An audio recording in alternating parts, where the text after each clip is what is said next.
walking the awakening path. I am super grateful you are here. Today we are sharing sacred space with incredible Natalie, founder of Bridge the Gap. Natalie is an artist soul, energy healer, and life coach. Grab a cup of tea, settle in, and join us. We dive into Natalie's awakening journey and the wisdom she has to share with us today. Welcome, Natalie.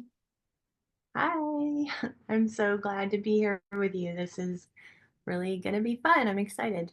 Thank you so much for being here with us. Natalie, can you take us back to the beginning of your story? What was the first moment or experience that made you realize you were going through the awakening? So I'm going to take you way back because I was thinking about this, and my awakening, I've had like awakenings throughout my whole life, but the first one that really made me know that there's something else out there, there's a connection, was when I was 5, and my mom died when I was 5. And although I was very sad, I knew she was missing. She wasn't around me anymore, but she was. She was there. She would be there in my dreams. I always had a connection. I always felt protected. And, at the time I thought, oh, or, people would say maybe it was just, me hoping or wishing she was there. But my dad had a few instances where he would walk in my room and in the middle of the night see me talking to her. He'd wake up hearing me. And that was just confirmation to me. He said, always hold on to that and know she's with you. Almost going to cry because it definitely tears me up. But yeah, she was there my whole life. So that was a very big spiritual awakening at 5, to just know that this is real. This is real. There's other connections. And so that's the first one. Did Yes, you this have is any so questions? beautiful, and actually, that your dad was supportive and didn't shut the gift that you had to connect with your mom, and knowing that beautiful connection between the worlds, that you felt her energy and that you kept the connection on. So yeah, I am. Yeah, I feel really lucky. I feel really blessed and lucky that I had a dad that supported that. Backstory with that though is my dad was a little more afraid of it because my dad grew up in a gypsy, um, had a mother that was from Romania and was a gypsy. And although I didn't really get to know her, she was well into her 90s when I met her. Um, they were connected to a lot of spiritual stuff that maybe not always made him feel comfortable. But so he might have been a little afraid of it with me, but he supported it 100% and always wanted me to be connected. Yeah. Beautiful. Thank you for sharing that. And yeah, for 5 years old to go through that stage, I know it must have been really hard, but at the same time, it opened you to another level of the connection and consciousness. Yeah. Yeah, it did for sure. Um, another, so jumping into like a whole other big one that happened. Gosh, I must have been in my late 20s, my early 20s, late 20s.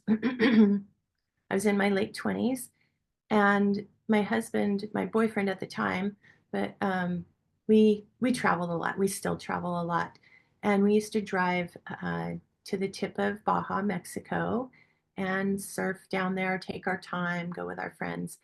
But one time we were driving back and got held up by banditos, real banditos, masks, gunpoint. And, if anyone, I'm not going to go into the big story, it's a very long story, but I left, I left him. I fled the scene. And till this day, I still get, people giving me crap for that.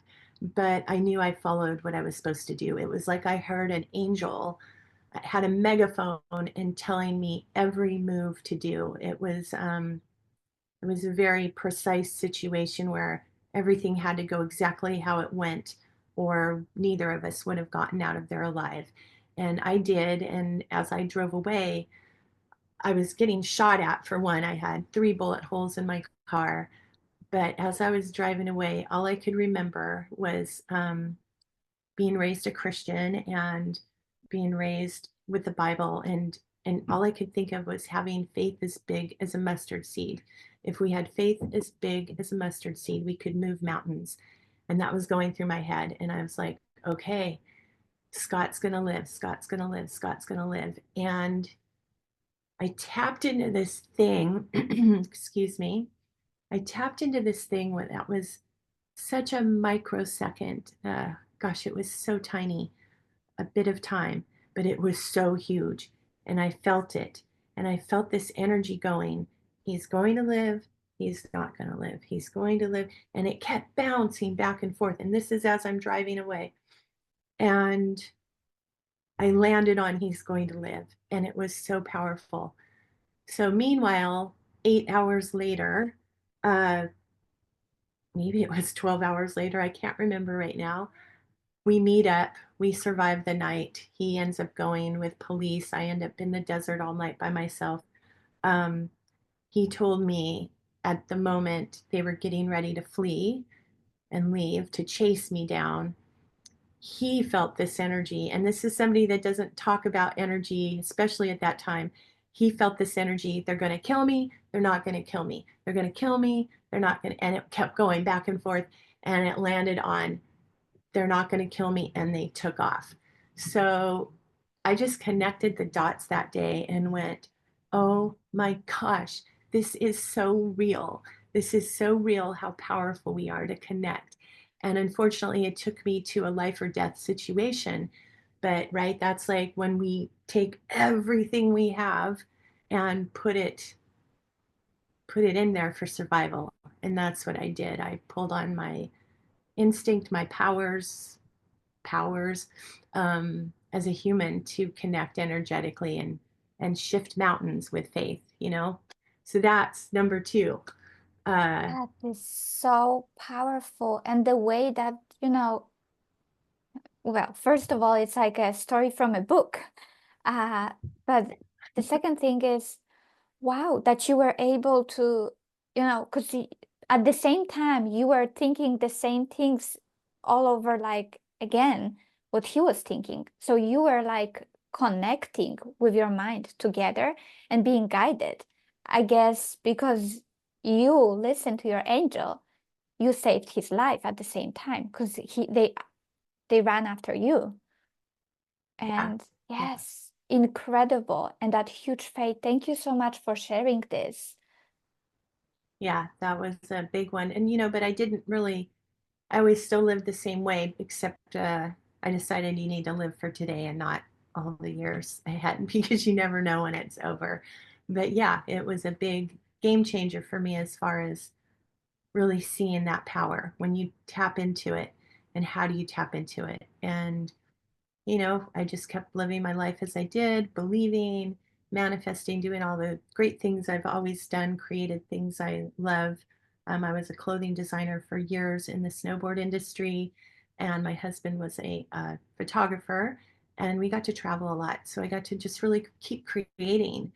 But this is when my third big spiritual awakening comes, is when now I'm older, have kids, and gone through the parenthood journey. They're getting older, and it's like time for me to change my career. And I can't tell you why or how or what did it, but I was definitely getting to a very low point. And through different coincidences, not even coincidence, synchronicities, and things that are supposed to happen in my life happened. I ended up understanding what mindset work was. And I was like, wow, I live so much in the clouds with my spirituality and stuff. Not really. Other people might say that, but I'm still here. That I didn't really take to mind mindset and how important our brains are in this process, right? So the more I stumbled upon this mindset work, the more I started seeing my heart open. It was just the craziest thing. I thought, mindset um, mindset is just all up here, but you're really connected to your heart with it. And one of my clients, I became a life coach and really working, teaching people how to manage their mind. And one of my clients, who is a good friend of mine as well, she said, Natalie, you really should learn how to, work under somebody to learn how to do energy work. And I was like, oh, I've always wanted to do that. And I've naturally done that most of my life for people, but I just never thought of working with someone. So I took some courses with, it's called Geo Love Healing, and it it's a way of healing energy through sacred geometry and other methods. And wow, that really opened a whole new world to me. And the depth we can go with our spirituality, the things we can connect with, um, the feelings we can feel, the visions we can have. Um, yeah, so I started incorporating that with my work, with myself, with my life. And I will say it's not always the easiest path to take when you start doing these deeper spiritual awakenings. Sometimes it's a cleansing time and getting some things out of the way that aren't working for you and laying down a path that might not be as easy. But when you're connected spiritually, you really know that's the right route to go. Yeah. Thank you, Natalie, for sharing this. So um, when you say that, as a life coach, you connect mind, belief system with the energy healing, how how can you change the life with that? If you can maybe share it with someone who is going through some kind of like a bad, moment of the belief system, not believing in themselves or going through some hard situation. How can you work with the mindset and the energy healing together? If you can maybe share a little bit about that. I'd love to share that because I think that's one of the most important things we can do as humans. And I can take it further: body, mind, soul, right? Like really taking care of your body with food and, what you put into your body. But the mind and soul, the mind and energy work, the science meeting the spirituality. So the way I like to explain it is, if we just solely work on clearing our mindset and we're all good, we're working towards our goals and things are going great, but we never cleared energy blocks, because clearly they exist. They they they they block our mindset too. If But we don't clear the energy will eventually, if it's still there and there's still blocked energy, that energy will eventually come back and affect the mindset. If you only work on clearing energy, which I've done both, and not the mindset, now your mindset is going to continue to go forward with negative thinking and fears and anxieties, which now, even though you got super cleared of your energy blocks, it's now going to create the energy blocks again. So if you can work with both of these and they work in harmony, you got a clear mind, you've got clear energy. Now you're working together and you can just really move forward really clean. I'm not saying things don't get hard, they do. It's life, it's part of our existence. Um, it's existing in this life. We have challenges, we have things to learn. But if we can move forward with them with a very clear mindset and really be connected to our heart, our intuition, it always knows what to do, right? It always knows. It's the creativity in us, our creative selves. It's our intuition, it's our problem solvers. So when you got these working together and your energy is flowing, just you're hearing that, I can think you understand what I'm saying. It's really beneficial to have both of these working in harmony. Yes. Thank you so much, Natalie, for explaining.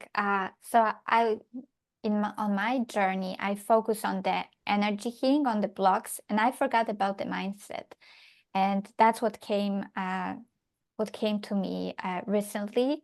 And yeah, that's why I wanted to go a little bit deeper. You as a life coach, the belief system is really important as well, as much as the energy. So thank you so much for explaining this to everyone, because this is really helpful. Natalie, were there any practices that deeply influence journey in the stages of your awakening? Like a daily things that you are doing that Yes, helped you? definitely journaling. Journaling is a really big thing, and there's different ways of journaling. But I think of the pen and the paper as tools to extract blocked energy in our mind, right? It just extracts it and just gets it out. And there's different ways of journaling. There's focus journaling, gratitude journaling, and just unfiltered, uncensored journaling. And I think to have a practice to sit down and give yourself 5 minutes to uncensored journal, just get it out, get it out, get it out. Use that pen as the tool to extract energy and get it on paper. And then whatever, ball it up, throw it away, burn it, whatever it is. But you get it out. That's one. Meditation and visualization is so important, right? I mean, and these days there's so much studies about that isn't even spiritual. It's just mindset alone, how our brain works. Yeah, giving myself time to have that space to connect, to clear, and to see new opportunities, visualize. um, I also work with crystals. I work with oracle cards. There's different things I do at different times, right? It's not a daily thing I do the crystals. It's not daily I do oracle cards. But having all these different tools and things, um, when you connect to your heart, you know which one's going to be your tool for that day, right? Like when your eyes, you can't see that well, you have your reader glasses. Okay. That's how I like to use all these things. It's like reader glasses to enhance my vision, or the crystals to enhance um, grounding, or, yeah, grounding, or this beautiful stone that Sylvia mentioned, but it's something I always have, and I feel like it's always helped me, when I get a little stuck in words or whatever, I'm able to connect here and it ground me so I can speak a little clearer. Anyways. Yes, and I love that now as you show that you know the color wisdom, and it is your brand is the bridge, right? So, and it is the bridge between your mind and the heart, Oh, and that's it is so true. I between, never see, thought of that. yeah, the wisdom. I love I love that. that. It just came Oh to my mind God. right now. I love that. I never thought of that, but as I'm looking Yes. in my reflection here, awesome. That is a little bridge for me. Natalie, because you had many stages of the awakening, and how did your relationship with the people around you change with the most recent spiritual awakening? The people closest to me, it actually, how do I explain this? Um, I have always been who I am. I have always been connected. And even though my friends, family might joke about it, or some of them take it very seriously, that they know that's how I am, um, nothing's really changed in that matter with this, except for, oh, this makes sense. This makes a lot of sense, that where she's going with this. But the things that I do see that change in different aspects of my family is maybe where I was struggling in different areas of my life with fears, anxieties. The more I healed those with this spiritual awakening, I've watched my husband, I've watched my kids in their own way rise above a little bit too. Also, what I've noticed for me is I've found that people I just used to want to be around all the time, I don't anymore. And I've had new people come in that have the same thought processes like you, or our connections. Those are really huge. It's really just a lot of fluctuation, the ups and downs with the people's moods and where we stand, and how I stand and how they see me take situations. It's very this is a difficult one for me to explain because there's so many nuances to it. But growth, I'm going to say growth is, the more we grow, the more we're connected. Our family, the people around us are somehow connected to that and rise above with us in their own way, in their own journey. I've found that that's really true. Yeah. I love how you express that. Yes, this is so important. Natalie, did you experience any signs, synchronicities that guided you along the spiritual path along the way? That is a great question, and it is a long, long, long, long list. I couldn't even give you the long list of synchronicities.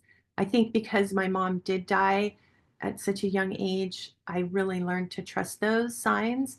So for me, it's like a really daily thing to follow those signs. But there's actually two I would like to tell you about, most recent. Um, One, I'll give you one and then I'll give you the next one. One was it was probably a few months ago, and I was having a kind of a rough time, and I went surfing. I surf, and I went surfing with two of my friends. And when we came back, I went into the parking lot, and the parking lot's full of cars, probably 40 cars, and there's a blue note on my car, and it said something like, "You are strong, you are courageous, you have music in you." And I actually thought it was one of my friends, like just giving me a little support note. And I was like, "Oh, that's so crazy." So I ran to him. I go, "Did you put this on my car?" "No, I didn't put it on my car." "Did you put this on my car?" "No." And I actually was so blown away because I went to every single car in that whole parking lot to see if anybody had notes, and nobody had notes. And that morning, I had been meditating with the color blue and asking for a sign that this is going to be okay. Everything's going to work out. And I went back to my car and it was there. So that to me was just, I don't know what, I never till this day found out who did that. And I swear there was no blue notes anywhere on anybody else's car.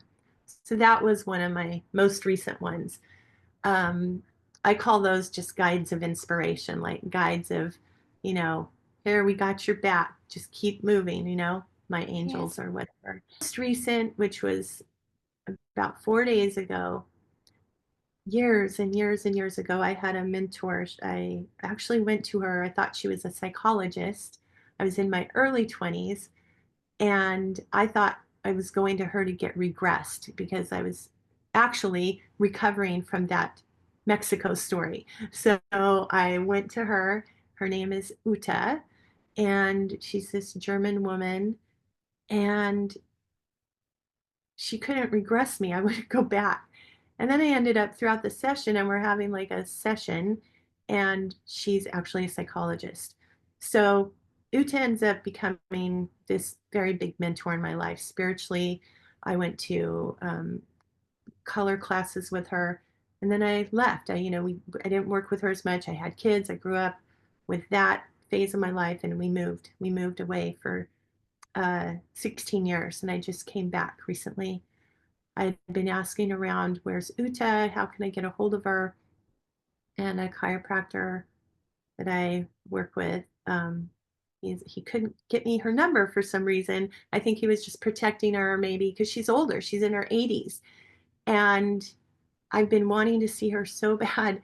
And I went on a little journey to find some Sharpie pens for my daughter's party and got rerouted and went into this CVS drugs. And I'm walking out, rushing to get back because my daughter needs these things for her party.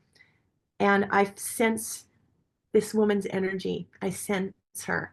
And I'm like, oh my God. And I look away, and this old lady, you know, pushing her cart.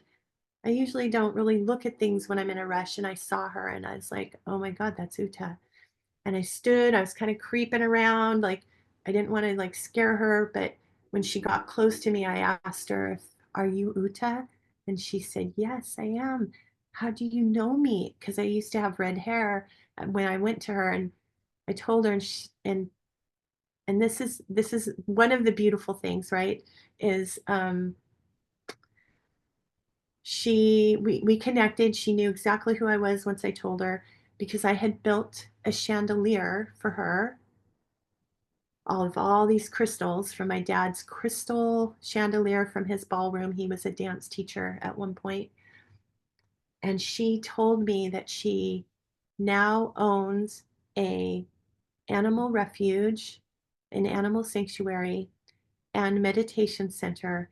And she hung that chandelier in the center of the meditation center, and it hovers above everybody when they meditate and they do everything. And I just felt like I was meant to connect with her again. And I cried. I'm crying now. I cried and cried for like 15 minutes when I left her. I couldn't believe that synchronicity. She doesn't even live in my town. She doesn't live where I live. She just happened to be there at that moment, and so did I. So to me, that was, and this is so fresh. I don't know where this is going to lead, but I had been just asking. I want to find her. I want to work with some more people in this community. And, like I said, she's like, how did you even recognize me? I'm an 87-year-old woman. How did you recognize me? And I said, I didn't. I felt you. I felt your energy. So that's my most recent one. That's But incredible, Natalie. yeah, it was Wow. incredible. I'm still crying over it because she Yeah. just was such a powerful influence in my life. With the chandelier, you are part of that Yeah, space. Yes, your energy is in there. yeah, Incredible. Who would have known that, your no, chandelier, that your artist work would later on be part of something really important? yeah, it was pretty interesting. Beautiful. Thank you, Natalie. Thank you for sharing. Looking back, what would you tell your past self at the beginning of your awakening journey? What would you tell that 5 years I was just old? that 5-year-old. Let's see, that 5-year-old. I would tell her just to always believe in herself, and believe in her intuition, and believe in her imagination, and to never let that go, because the imagination is directly connected to our spirituality. It's a window, I think, into another dimension that we can connect to really hold on to that. That's probably what I would tell her. I love that, and I really resonate with it. What would you tell that 20-year-old? That 20-year-old, I would tell to start experimenting now, start finding a mentor now, and look into your gifts and look into your dreams, and to not ever feel bad for your choices when you know they came from the heart, to always, always follow those choices. Yeah. Mm, thank you. Beautiful share. And what about the Natalie from the previous 4 years? that Natalie, I would tell her, you just keep on moving forward, no matter what crazy journey you're on, what blocks keep getting thrown in your way. Um, Big blocks moving forward, when those get thrown in your way, you just keep on going, keep on going, keep on going, and believe and know. Um, there's this, well, in one of our groups, we were talking about um, believing and knowing, what's the difference. And I'm really want to teach this Natalie for 4 years ago and where I am now, to know, to know what you're believing, to know what you're believing in is real, to know, and to just keep moving forward, and do not let anything stop you. No matter what your mind tries to trick you, follow, follow the heart and just keep moving. Yeah. I love that. Thank you. And Natalie, with the recent awakening, how has your life purpose, your mission, transformed through this process? It has become so big and beautiful and scary. Um, the more I dive into my spirituality and what is possible, it gets even bigger, right? Um, the way it works with the mindset work, I've watched, I love it. I'll give you a perfect, I love giving analogies or just examples. Um, when I work with clients, I wish I could do a before picture and after picture, like when people go to do, weight loss. They do the before and the after. The before, I meet my clients and they have a look of, what's the word I'm looking, not lost, but just not in a clear, they're not vibrant. They're kind of a little dull. They're a little nervous. They're fearful. Their eyes are a little more dull. But after, like when we're finished after a few months, they're lit up. Their eyes are shining. Their face is glowing. They've got an energy, a spark about them. Even if they're going through the trauma, even if they're going through something, they still have this bit about them that is whole, right? That they are working from their heart, their intuition, and connecting it to their workhorse, the brain, right? And it's just they're working in harmony once again. So, with this, what you just said, if you can exactly maybe say something about your work, what what you can offer people and where people can find you, a little bit about beautiful work that you do. As far as like where you can reach me, at bridgethegapmethod.com is my website. And I'm on Instagram. Bridge the Gap Method is my handle. And then what I do for people, I offer them holistic mentoring and guidance, and just what we've been talking about, bridging the gap from their mind to the heart, so they are working in harmony together. I work with a lot of artists, I work with a lot of creatives, and the way I see it, everybody's a creative. So I get a lot of entrepreneurs that want to take their business to the next level, or, or maybe it's just somebody that wants to finish the book they want to write or clean out their basement. There's so many different facets of what I offer, but people come to me and I offer peace of mind. I offer a direction. I offer to help them be connected to their heart and their intuition and take that next step on a spiritual journey if they like. Some people don't want to, but if they like, I'm there to support them. And I do energy work and channel. I channel messages, and I can go in the Akashic records to do that for my clients. And I dabble a little in human design. I like to bring a bunch of things together. But the bottom line is really connecting from your mind to your heart and working in harmony. I love that. Thank you so much, Natalie. That was beautiful. Yeah, thank Uh, you, Sylvia. This is so amazing that you're doing this, and I love it. I think it's great. And thank you so much for having me on this. I Thank you appreciate so much for being here with us. You really inspired us with your story, and yes, uh, thank you so much for this beautiful wisdom you shared, for your love and light. If anyone would like to connect with Natalie, I'm gonna post Natalie's info under this video, so you can always click, connect. Natalie is a beautiful light and beautiful artist, beautiful life coach, energy healer. If you like the video, please like it or subscribe. Sending lots of love and big gratitude. Thank you. Thank you. Bye.